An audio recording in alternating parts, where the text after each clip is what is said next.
Jó! Nagyon jó, fantasztikus voltunk! Nagyon! Gyere még! Szilász Febri!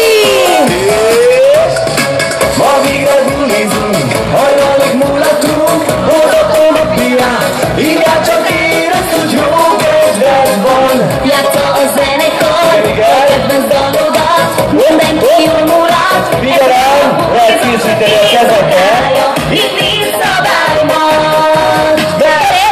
Beírtam a nevemet a nagy könyvbe, hogy ezer évig nem lesz rossz kedvem. Ha rossz történne velem, csak mosolygok. Kikacagom én majd a sorsom.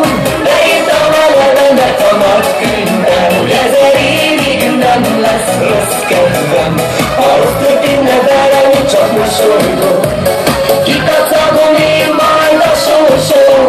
Hát jó sokan beírták a nevüket a nagykönyvünkben már most, de aki meg szereti erősíteni elsőre, egy hatalmas sikítás, figyelem! Jó!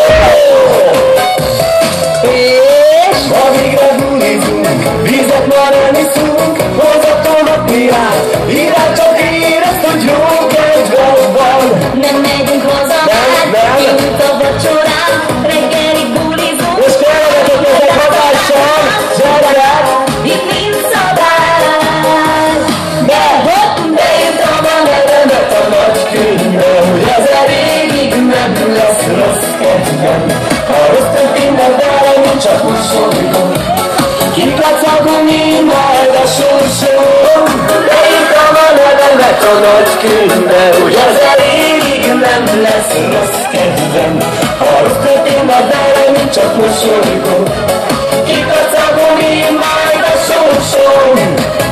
Hát most csináljuk egy igazi nagy hangpróbát, azoknak a sikítását szeretnénk háromra hallani, akik beírják a nevüket a nagy könyvükbe.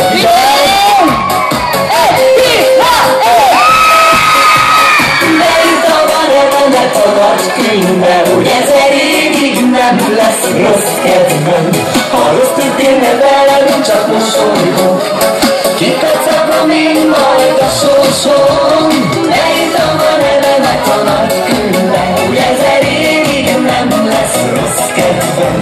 Ha rossz történne velem, én csak mosolygok. Kikacagom én majd a sorsom. Beírtam a nevemet a nagy könyvbe, hogy ezer évig nem lesz rossz kedvem. Ha rossz történne velem, én csak mosolygok. Kikacagom én majd a sorsom. Beírtam a nevemet a nagy könyvbe, hogy ezer évig nem lesz rossz kedvem. Ha rossz történne velem, én csak mosolygok.